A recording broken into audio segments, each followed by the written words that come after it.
The Viking Portable World Bible, edited by Robert O. Ballou. The Buddhist.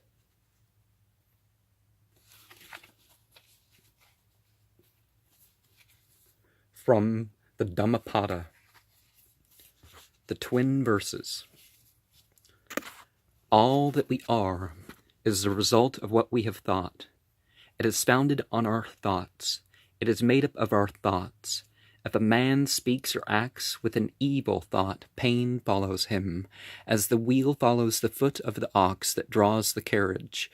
All that we are is a result of what we have thought. It is founded on our thoughts. It is made up of our thoughts. If a man speaks or acts with a pure thought, happiness follows him, like a shadow that never leaves him. He abused me, he beat me, he defeated me, he robbed me. In those who harbor such thoughts, hatred will never cease. What's wrong with a little hatred? He abused me, he beat me, he defeated me, he robbed me. In those who do not harbor such thoughts, hatred will cease. Well, there's a difference between the victim mentality and being a victim. For hatred does not cease by hatred at any time. Hatred ceases by love. This is an old rule. It can also cease by hope. The world does not know that we must all come to an end here, but those who know it, their quarrels cease at once. He who lives looking for pleasures only, his senses uncontrolled, immoderate in his food, idle and weak, Mara will certainly overthrow him, as the wind throws down a weak tree. He who lives without looking for pleasures, his senses well controlled, moderate in his food, faithful and strong, him Mara will certainly not overthrow, any more than the wind throws down a rocky mountain. They who imagine truth in untruth and see untruth in truth never arrive at truth, but follow vain desires. They who know truth in truth and untruth in untruth arrive at truth and follow true desires. As rain breaks through an ill-thatched house, passion will break through an unreflecting mind. As rain does not break through a well-thatched house, passion will not break through a well-reflecting mind.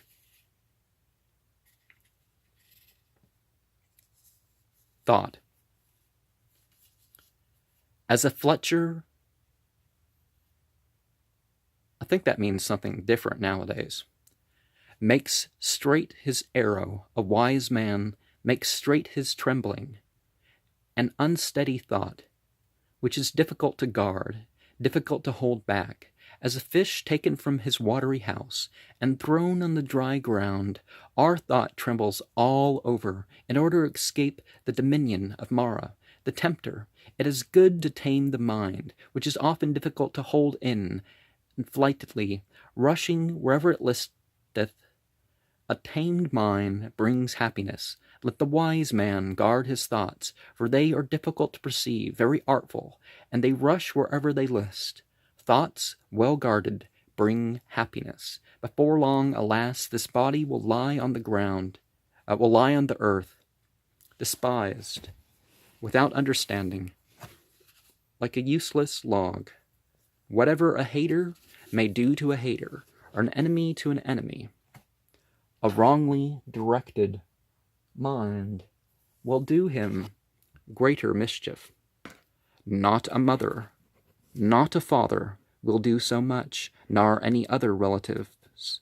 A well-directed mind will do us greater service.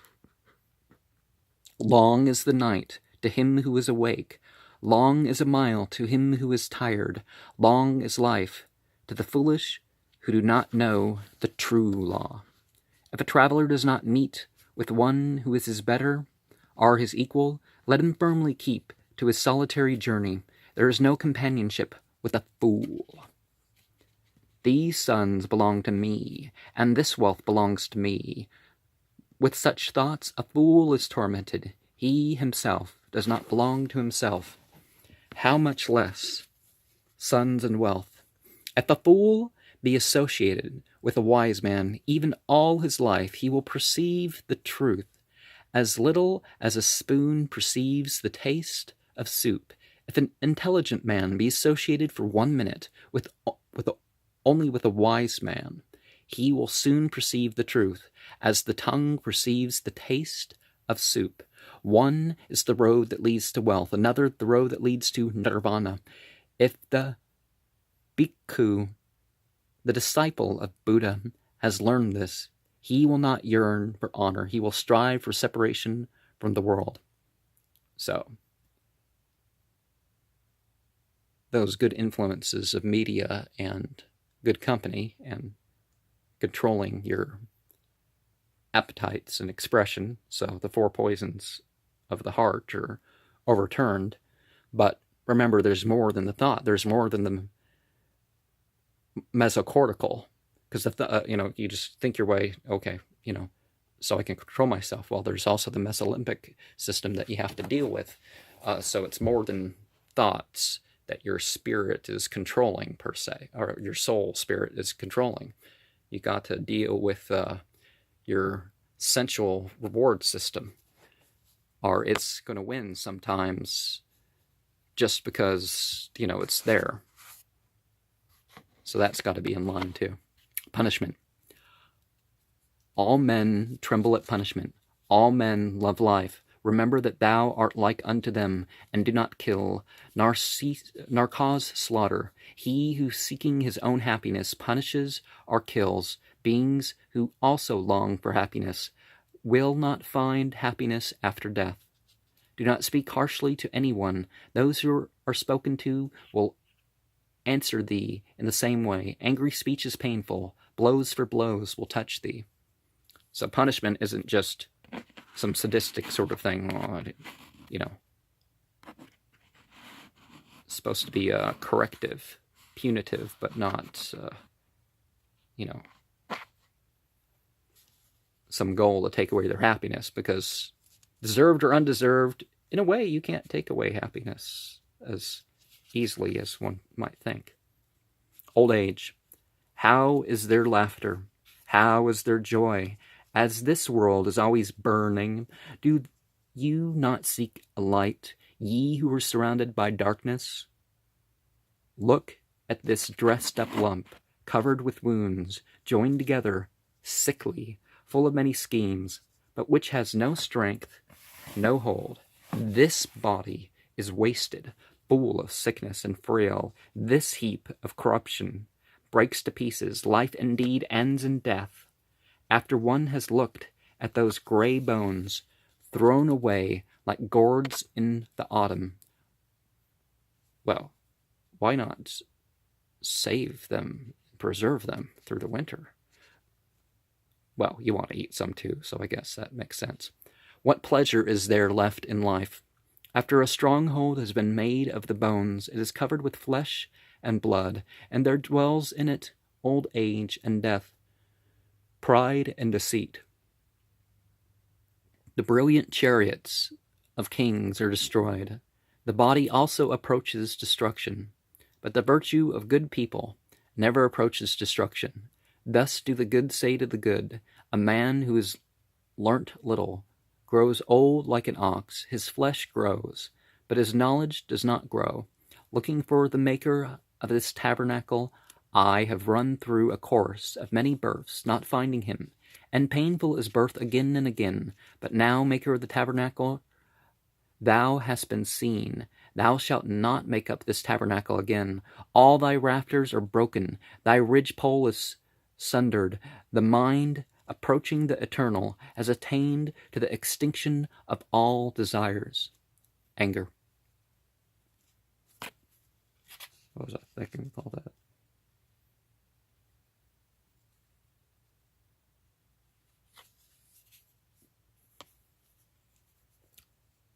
Let a man leave anger. Let him forsake pride. Let him overcome all bondage. No sufferings befall the man who is not attached to name and form, and who calls nothing his own. He who holds back rising anger like a rolling chariot, Him I call a real driver. Other people are but holding the reins. Let a man overcome anger by love. Let him overcome evil by good. Let him overcome the greedy by liberality, the liar by truth. Speak the truth. Do not yield to anger. Give, thou art asked for little. By these 3 steps thou wilt go near the gods. Proverbs. Earnestness is the path of nirvana. Thoughtlessness, the path of death. Those who are earnest do not die. Those who are thoughtless are as if dead already. Earnest among the thoughtless, awake among the sleepers. The wise man advances like a racer, leaving behind the hack. He who understands that his body is like froth and has learnt that it is as unsubstantial as a mirage will break the flower-pointed arrow of Mara, and never see the king of death.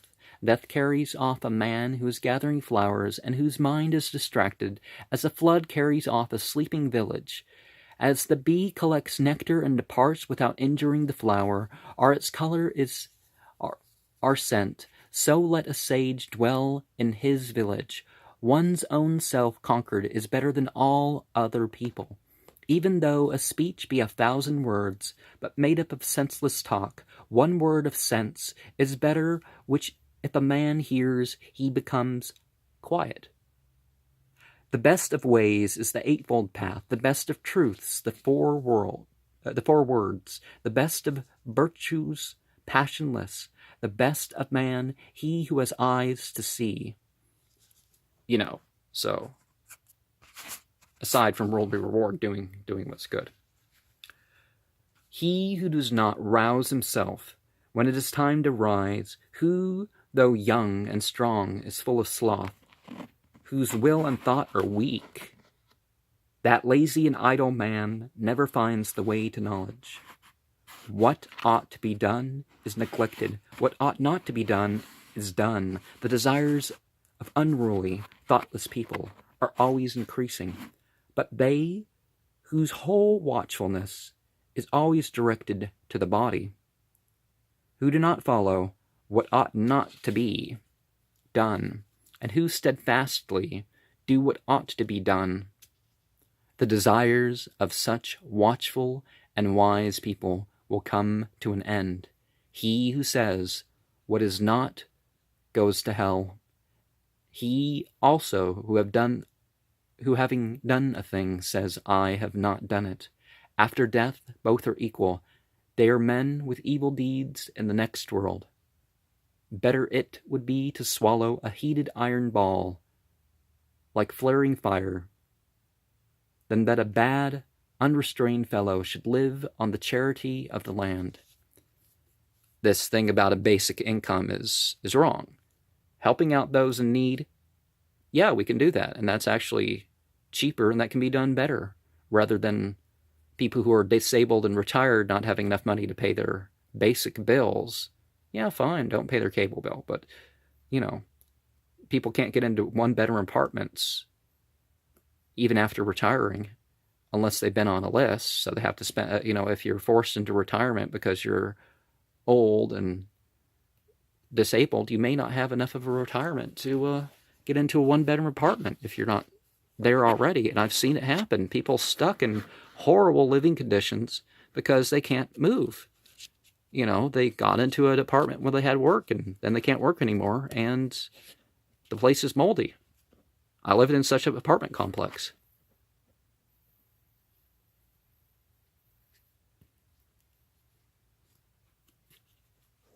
But there's more than enough money for our government to do stuff like that. Even for the whole world, actually.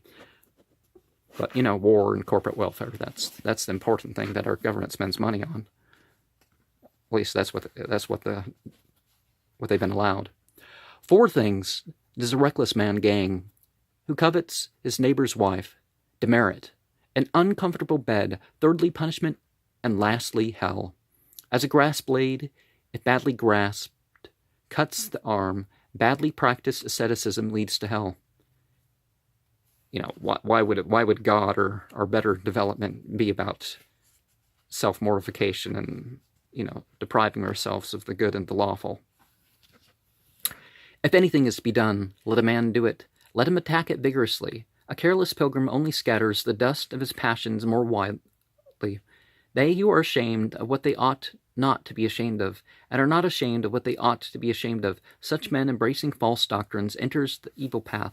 They who fear when they ought not to fear, and fear not when they ought to fear, such men embracing false doctrines enter the evil path. They who see sin where there is no sin, and see no sin where there is sin, such men embracing false doctrines enter the evil path. They who see sin where there is sin, and no sin where there is no sin, such men embracing the true doctrine enter the good path. A man does not become a Brahmana by his plaited hair, by his family, or by birth. In whom there is truth and righteousness, he is blessed. He is a Brahmana. I do not call a man a Brahmana because of his origin or of his mother. He is indeed arrogant, and he is wealthy, but the poor, who is free from all attachments, him I call indeed a Brahmana. Him I call indeed a Brahmana, who is free from anger, dutiful, virtuous, without appetites, who is subdued and has received his last body. Him I call indeed a Brahmana, who does not cling to sensual pleasures, like water on a lotus leaf, like mustard seed on the point of a needle. Him I call indeed a Brahmana, who, without hurting any creatures, whether feeble or strong, does not kill nor cause slaughter. Him I call indeed a Brahmana, who is tolerant with the intolerant, mild with the violent, and free from the greedy among the greedy. And some of the intolerant just need talk to, Him I call indeed a Brahmana, from whom anger and hatred, pride and hypocrisy, have dropped like a mustard seed from the point of a needle. Him I call indeed a Brahmana, who utters true speech, instructive, and free from harshness, so that he offends no one. Now, you see someone in pain, and you say, why don't you work for a living? Even Buddhist monks do that. Seriously. Like, well, I remember telling a Buddhist monk, well, at 4 or 5 hours a day that you do your stuff, you can drive and carry stuff and all that stuff pretty consistently for that time, can't you? Yeah, and you can handle Tylenol and all that. Yeah. Well, you're talking a completely different situation. Him I call indeed a Brahmana, who takes nothing in the world that is not given him, be it long or short, small or large, good or bad. Him I call indeed a Brahmana, who in this world has risen above both ties, good and evil, who is free from grief, from sin, and from impurity.